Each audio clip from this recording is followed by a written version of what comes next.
Et justement, pour en parler, nous sommes avec Dominique Maillard, président de RTE, réseau de transport d'électricité. Bonjour, merci d'être avec nous. Alors ce record, il est pour aujourd'hui a priori ?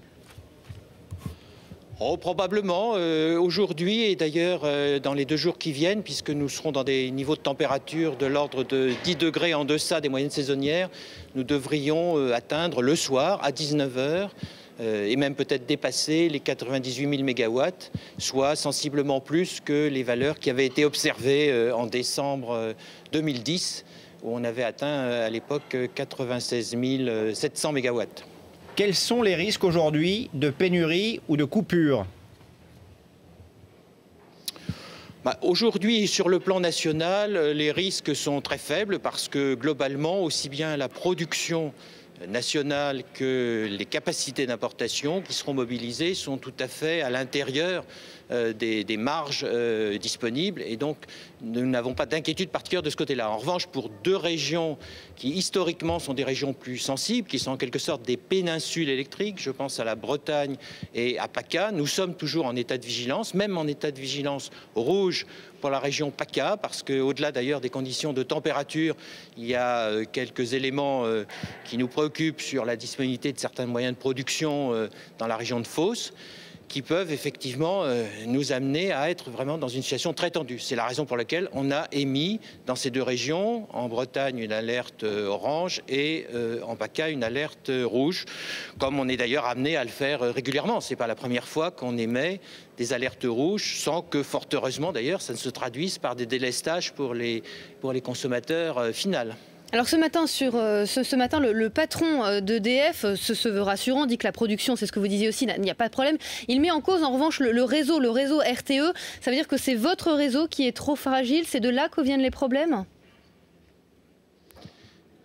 Notre réseau n'est pas une plaque de cuivre. Il y a des congestions, il y a des limitations et on a deux régions qui sont des régions plus sensibles que d'autres parce que pour des raisons historiques, on n'a pas pu procéder au renforcement faute d'avoir les autorisations voulues dans ces 2 régions. C'est la région PACA et puis c'est aussi la région Bretagne.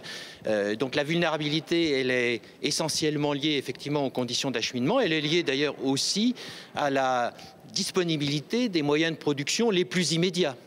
Et donc nous avons dans ces 2 cas, en liaison d'ailleurs avec les différents acteurs et les différents producteurs, un état de vigilance renforcé pour à la fois, en ce qui nous concerne, veiller à ce que nos équipements soient disponibles. Bon, comme il n'y a pas d'alerte météo, que ce soit tempête ou neige collante, de ce côté-là, nous pensons que nos équipements ne seront pas exposés à des intempéries exceptionnelles. Il faut aussi, bien sûr, que les moyens de production qui sont aux extrémités, si je puis dire, dans la région de Nantes pour la Bretagne ou dans la région de Fos pour la région PACA, soient également au rendez-vous. Dernière petite question, Dominique Maillard, très rapidement.